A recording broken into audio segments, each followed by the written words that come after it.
যতই ভালোবাসো, এই 4 ধরনের মানুষ তোমাকে ছেড়ে যাবেই।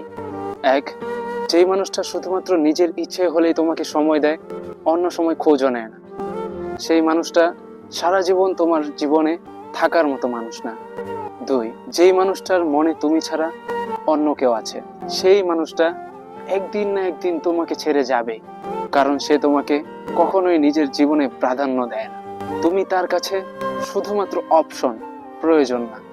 3, তুমি তাকে যতই ভালোবাসো বা গুরুত্ব দাও, সেটার কোনো মূল্যই তার কাছে থাকে না, কারণ সে তোমাকে তার জীবনে কখনোই গুরুত্বপূর্ণ মনে করে না। 4, তোমার খারাপ লাগে এটা জানার পরেও যে মানুষটা বারবার একই ভুল করে, তাকে তুমি যতই বোঝাও, তার মাথায় কিছুই ঢোকে না। তুমি কাঁদো, কষ্ট পাও, মন খারাপ করে বসে থাকো, দিনের শেষে সত্যি তার কিছুই যায় আসে না। এমন মানুষকে তোমার জীবনে কখনোই রাখা উচিত না।